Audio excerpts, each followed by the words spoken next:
Oke, kita mulai ya. Di tahun 2026, kira-kira beli HP keluaran tahun 2020 itu masih masuk akal nggak sih?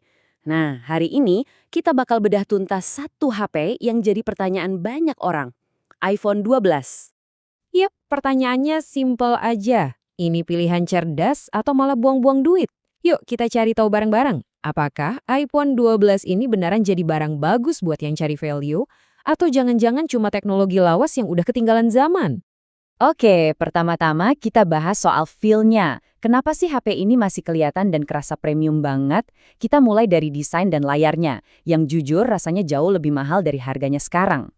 Nah, ini dia kuncinya. Harganya, bayangin, dengan budget buat beli HP Android kelas menengah yang baru, kalian bisa dapat sebuah iPhone dengan rasa premium yang beda banget.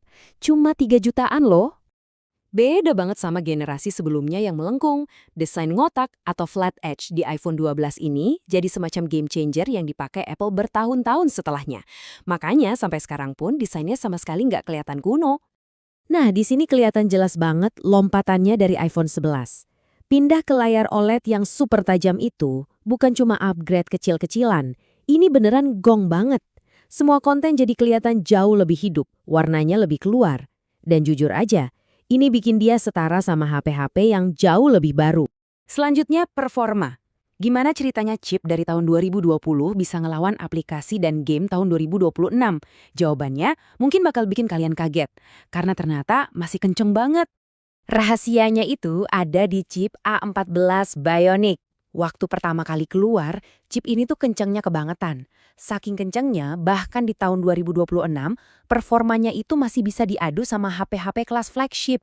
Jadi buat scroll sosmed, browsing, atau multitasking sehari-hari, semuanya dijamin lancar jaya. Dan ini bukan cuma suara angka di atas kertas ya. Dalam pemakaian nyata, artinya kalian masih bisa banget main game-game berat kayak Mobile Legends di settingan ultra, grafis rata kanan, tanpa masalah. Sesuatu yang banyak HP kelas menengah baru aja masih ngos-ngosan.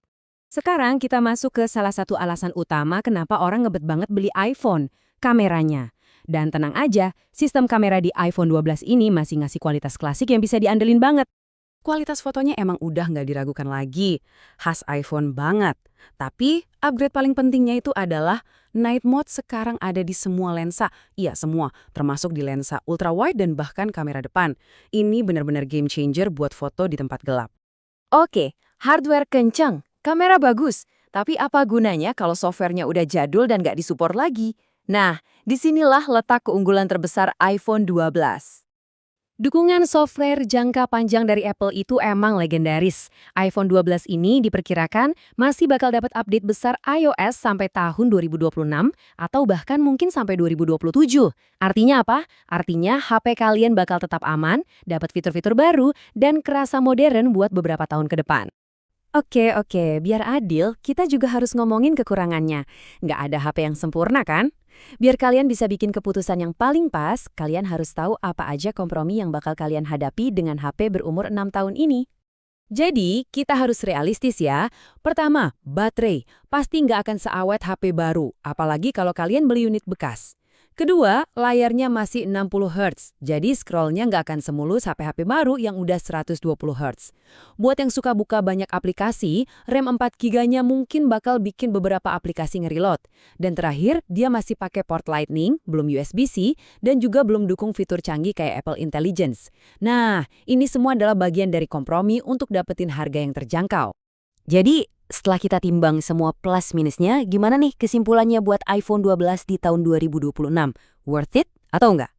Menurut saya, iPhone 12 ini adalah pintu masuk paling cerdas ke pengalaman iPhone modern. Kalian dapat semua fitur premium intinya. Layar OLED cakep, desain modern, kamera hebat, dan performa kencang. Tapi dengan harga yang super ramah di kantong. Buat yang upgrade dari iPhone lawas kayak XR atau 11 atau pindah dari Android kelas menengah, peningkatannya bakal kerasa banget. Ini cara paling murah buat punya HP yang nggak kerasa tua. Dengan fokus ke fitur-fitur yang beneran penting buat pengalaman sehari-hari, iPhone 12 ini ngebuktiin kalau dia masih jadi pilihan yang sangat menarik dan sangat layak buat dipertimbangkan di tahun 2026. Jadi, siapa bilang HP lama nggak bisa jadi jagoan?